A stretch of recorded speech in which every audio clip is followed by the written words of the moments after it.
বন্ধুরা, আমি বলেছিলাম তো যে রংপুরে যে মর্মান্তিক ঘটনাটা ঘটেছে সেটা সত্য সামনে আসবে।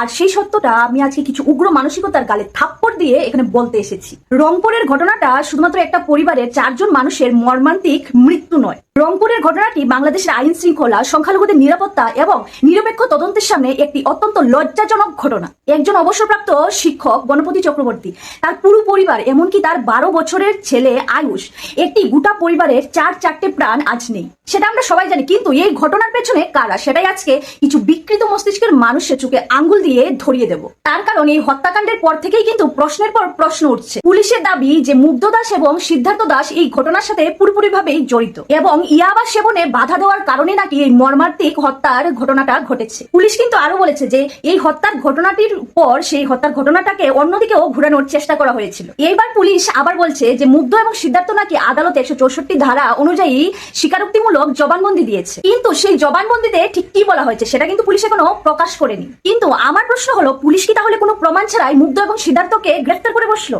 যদি তাই না হয় তাহলে জবানবন্দিতে ঠিক কি বলা হয়েছে সেটা প্রকাশ করতে পুলিশের এত সময় কেন লাগছে? তবে কি আমরা ধরে নেব যে প্রথম দিনের মতো মিডিয়ার সামনে বসে কান্না করার মতো আরেকটা নতুন স্ক্রিপ্টের অপেক্ষা করছেন তিনি? আর ঠিক এখানে কিন্তু সাধারণ মানুষের প্রশ্ন।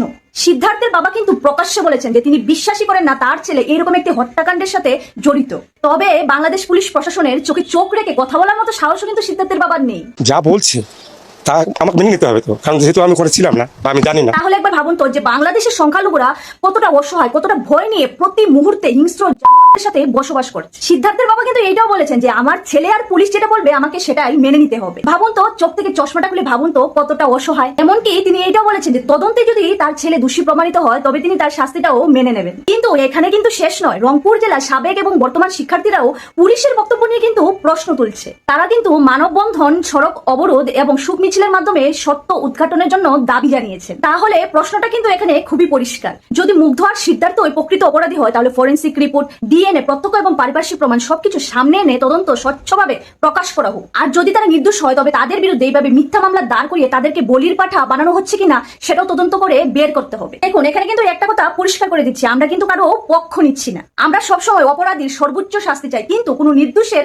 কখনো শাস্তি চাই না। 4 মানুষকে হত্যা করা হয়েছে, তাদের একজন ছিলেন শিক্ষক, আরেকজন মাত্র 12 বছরের একটা শিশু। এই হত্যাকাণ্ডের পিছনে যেই থাকুক, হিন্দু মুসলিম যে কেউ থাকুক, আমরা তার বিচার চাই, আমরা সেই অপরাধীর শাস্তি চাই। আর বাংলাদেশে যদি কোনো সংখ্যালঘু পরিবার নিরাপত্তাহীনতা থাকে সেটাও বাংলাদেশের সরকার এবং প্রশাসনের কাছে একটা গুরুতর প্রশ্ন। কিন্তু এই একটি ঘটনাকে কেন্দ্র করে প্রমাণ ছাড়াই কোনো সামগ্রিক ষড়যন্ত্রে চূড়ান্ত সিদ্ধান্তে যাওয়া নয়। আমাদের দাবি একটাই, আমরা নিরপেক্ষ তদন্ত চাই, প্রকৃত অপরাধীর গ্রেফতার চাই, নির্দোষ হলে তার মুক্তি চাই। আর গণপতি চক্রবর্তী ও তার পরিবারের 4 প্রাণের জন্য আমরা চাই সত্য প্রকাশ করা হোক এবং ন্যায় বিচার করা হোক। তার কারণ বিচার মানে কিন্তু কাউকে শুধুমাত্র শাস্তি দেওয়া নয়, বিচার মানে হচ্ছে প্রকৃত অপরাধীকে খুঁজে বার করা। তাই বন্ধুরা, সবাইকে একটা কথাই বলবো, এই সত্যটা সবার মধ্যে ছড়িয়ে দিন আপনার একটি শেয়ারের মাধ্যমে। আর আপনাদের কি মনে হয়, সত্যি কি মুগ্ধ আর সিদ্ধার্থ এই খুনের সাথে জড়িত থাকতে পারে? অবশ্যই আপনাদের মূল্যবান মতামতগুলো কমেন্ট বক্সে জানিয়ে দেবেন। জয় হিন্দ, জয় ভারত মাতা কি জয়।